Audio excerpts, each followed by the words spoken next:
Estás a punto de ver un nuevo vídeo aquí, en Voz Nacional, donde analizamos a fondo una de esas entrevistas que marcan un antes y un después en el panorama político y mediático español. Hoy ponemos el foco en lo ocurrido en los micrófonos de la COPE, cuando el Carlos Herrera se topó con una respuesta que no esperaba y que dejó a medio país en silencio. Durante una conversación que parecía seguir el guión habitual, Herrera decide apretar y preguntó directamente por la viabilidad real de una nueva moción de censura. Fue entonces cuando Santiago Abascal rompió todos los esquemas, sin frases hechas, ni discursos vacíos. Desplegó una hoja de ruta clara, dura y sorprendentemente calculada, destinada a forzar la salida de Pedro Sánchez del poder. La reacción del locutor, visiblemente impactado, se convirtió en el reflejo de la sorpresa nacional.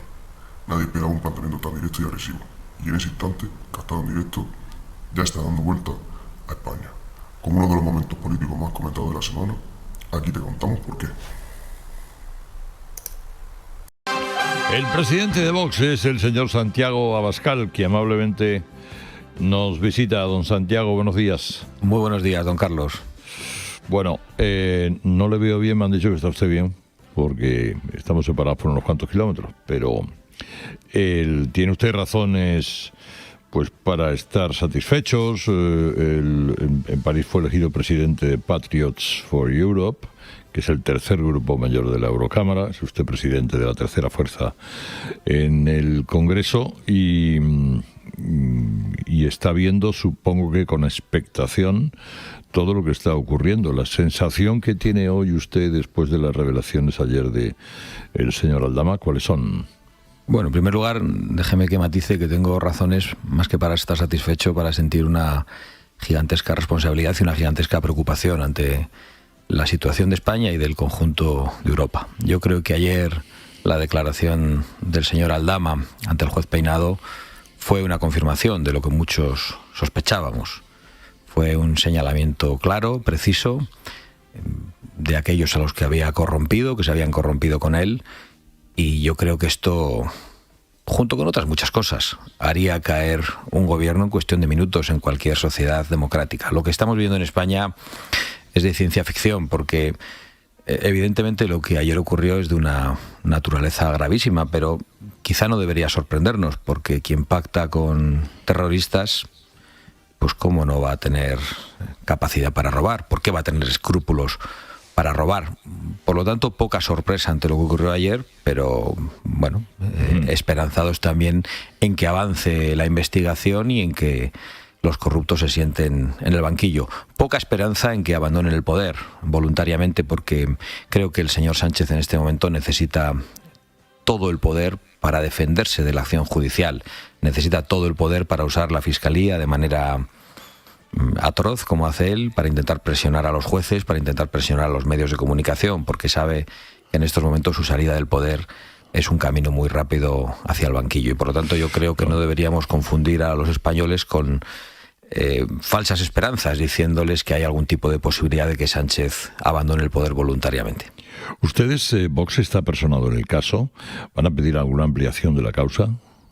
Bueno, nosotros lo que hemos pedido es la imputación del señor Sánchez después de las declaraciones de ayer de Aldama. Estamos personados en este caso y en todos los casos de corrupción. Lo hemos hecho desde el inicio. Creemos que lo que está pasando en España hace mucho tiempo es de una gravedad extraordinaria, no desde el golpe de Estado del año 2017, quizás incluso desde antes, pero de una manera muy intensa desde ese golpe de Estado. Nosotros aún no teníamos representación y nos personamos en los tribunales y hemos seguido haciéndolo. Hay quienes dicen que judicializamos la política, pero nosotros utilizamos todas las herramientas a nuestro alcance para luchar contra la corrupción. Hemos empleado las mociones de censura, las iniciativas parlamentarias, las acusaciones en los tribunales personándonos como acusación popular, hemos convocado movilizaciones, incluso hemos hecho una campaña internacional para explicar en Europa y a todos nuestros socios internacionales quién es Pedro Sánchez y hasta qué punto este gobierno está envuelto en la corrupción. Y nos habría gustado tener una compañía mucho más sólida del resto de la oposición en todo esto, en vez de el pacto europeo entre populares y socialistas, que creo que fue un balón de oxígeno de una naturaleza tremenda para Pedro Sánchez. Bueno, precisamente de ese pacto lo quiero hablar porque con quien ha pactado es... bueno, digamos que los grupos, esto hay que entender bien el mapa.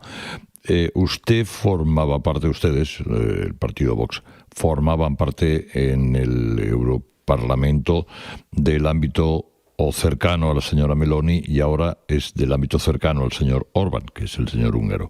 Pero tanto con la señora Meloni como con el señor Orbán, el señor Sánchez, ha llegado a un tipo de acuerdo. Es decir, no solo la oposición, en este caso el Partido Popular, también el señor Sánchez ha llegado a acuerdos, no con ustedes directamente, pero sí con el grupo en el que ustedes están. No, en absoluto. El grupo Patriots votó en contra, en bloque, contra la señora Teresa Rivera, y no hay ningún tipo de acuerdo, ni ningún tipo de duda en todo el grupo Patriots. Esa noticia no sabemos muy bien a qué obedece, y ese es el grupo del que formamos parte y el grupo que yo presido, que no es el grupo del señor Orbán, es el grupo de 11 naciones diferentes, que representa en votos en el Parlamento Europeo a casi 20 millones de europeos, y yo creo que a muchos más si tenemos en cuenta las elecciones nacionales, y ese grupo ha actuado como un bloque.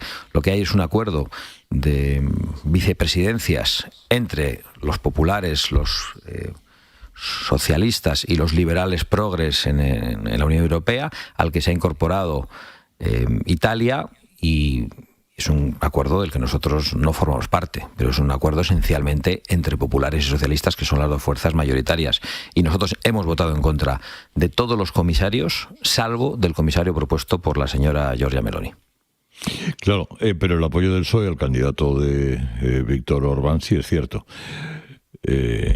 Y ese candidato, lo que no es cierto es el apoyo de Patriots, ni de Teresa Rivera, ni de Víctor Orbán a Teresa Rivera. Eso es una falsedad que se ha publicado estos días en los medios de comunicación, y lo que sí es cierto es que quien tiene la sartén por el mango es el Partido Popular.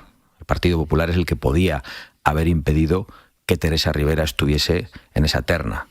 Yo he logrado que el grupo Patriots tenga una oposición.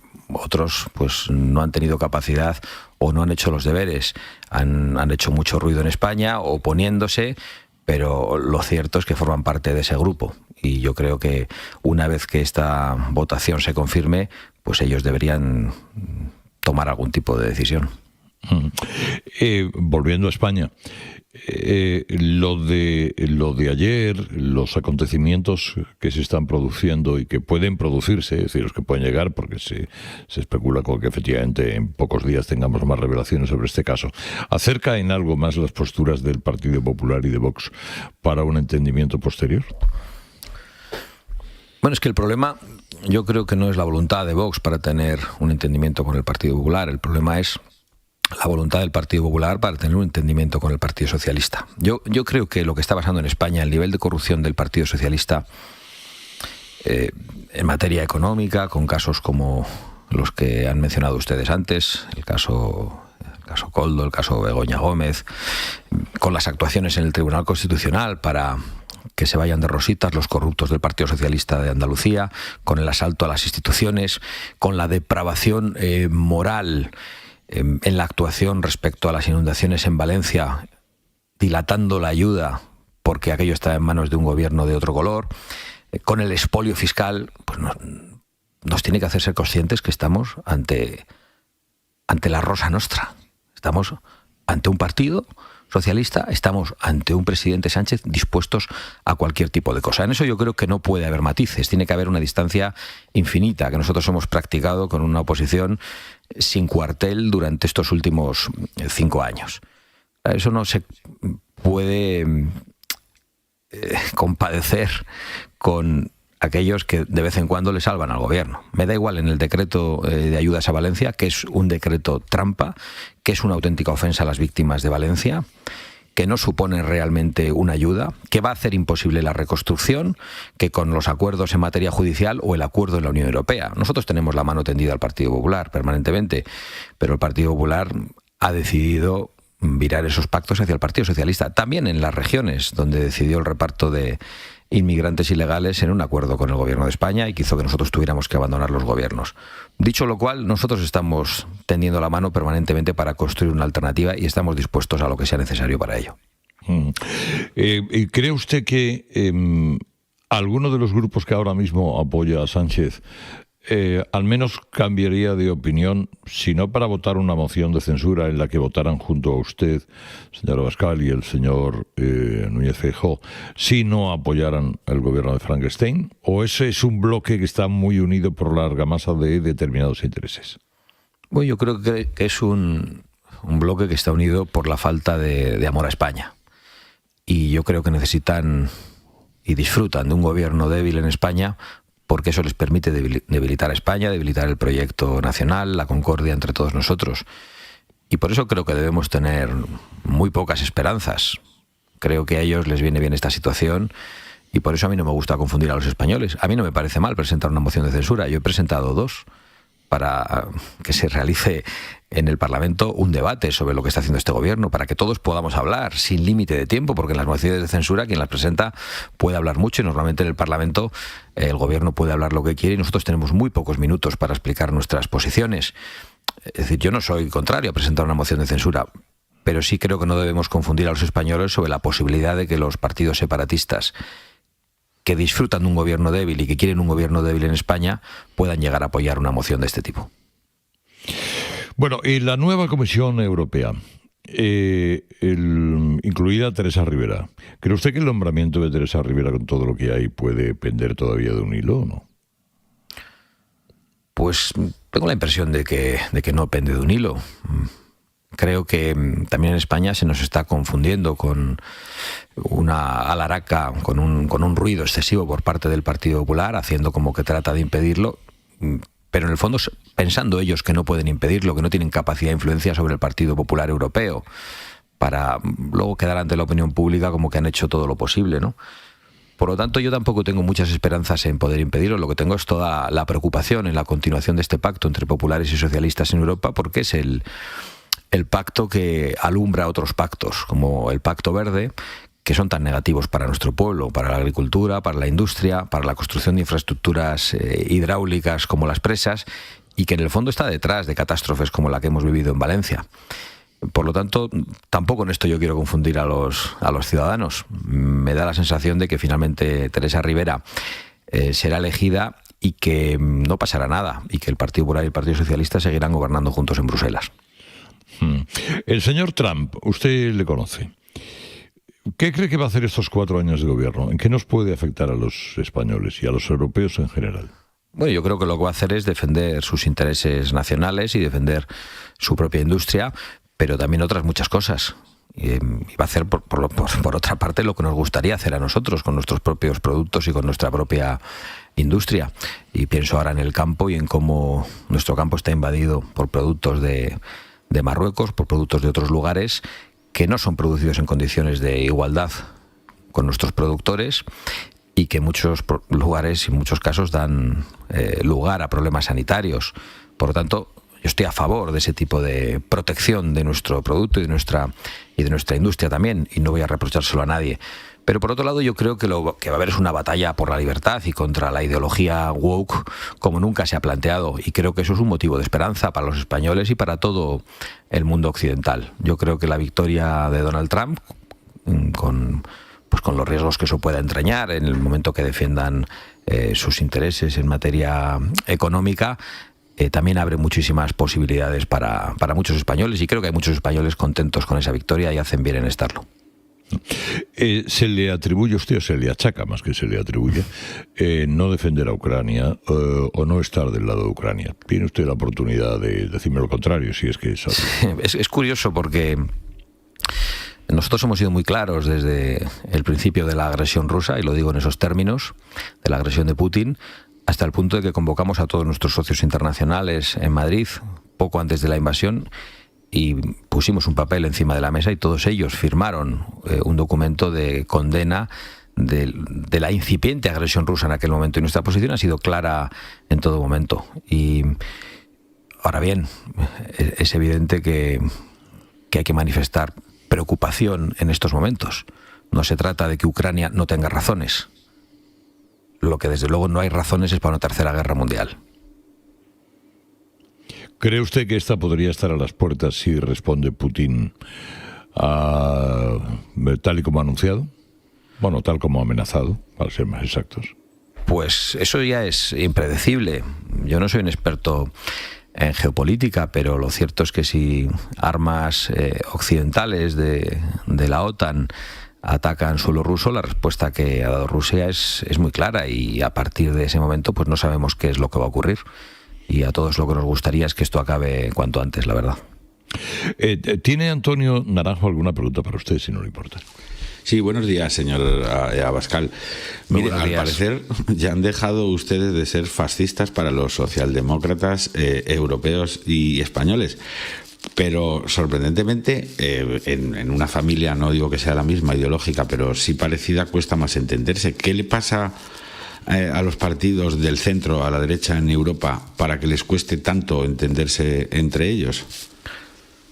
Bueno, lo que pasa es que en realidad los partidos del centro derecha en Europa, y por eso muchos de ellos están desapareciendo, han dejado de defender los verdaderos intereses de sus nacionales por los pactos migratorios que han condenado a muchas sociedades a la construcción de guetos, a la inseguridad, a la degradación de los servicios sanitarios y de los servicios públicos, los servicios sociales.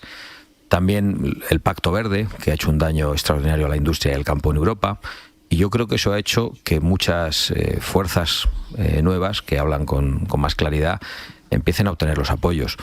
Es difícil entenderse desde esas fuerzas a las que yo represento en Europa en este momento con grupos como el Partido Popular Europeo, que están mucho más cerca de las posiciones de los socialistas en todos los órdenes. Pero yo creo que eso irá cambiando por razones electorales, y el Partido Popular Europeo, en sus distintas versiones, tanto en Italia como en Francia, solo pacta con los partidos soberanistas, con los partidos patriotas, cuando está por detrás de ellos. Antes nunca. Antes, si tiene la opción, pacta con el Partido Socialista. Por lo tanto, creo que no es una dificultad nuestra, creo que es una falta de análisis de las verdaderas propuestas políticas que hace, por ejemplo, el Grupo Patriots en Europa, o el Grupo de Conservadores y Reformistas por un lado, y las que hacen populares y socialistas por otro, que tienen otra naturaleza. Vuelvo a la política nacional como colofón. Si Pedro Sánchez, viendo que ayer sacó esa reforma fiscal un poquito de chichinabo, pero bueno, la medio sacó adelante, ya veremos lo que puede progresar. Si no salen los presupuestos generales, como algunos grupos amenazan con votar en contra de los suyos, ¿cree usted que eso supone la continuidad del gobierno, o realmente se hace fuerte en la Moncloa y ya puede llover que algún día escampará? Yo pienso esto último que ha planteado usted. Yo creo que debemos abandonar toda esperanza de que Pedro Sánchez abandone el poder voluntariamente ante cualquier derrota parlamentaria, bien sea la de los presupuestos o cualquier otra. Tiene una capacidad de aguante, precisamente por su ausencia de escrúpulos, que creo que no ha tenido ningún otro político en España. Yo dije hace unos meses en el Parlamento, y he vuelto a repetirlo varias veces, que lo peor de Sánchez estaba por llegar.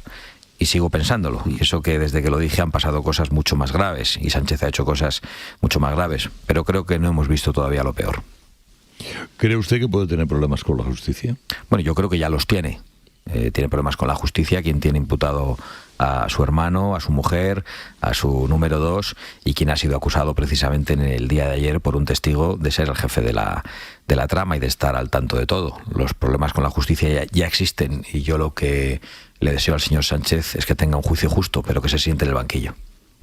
Don Santiago Abascal Conde, muchísimas gracias por esta mañana, ha sido muy amable. Muchas gracias a ustedes, muy buenos días. Adiós.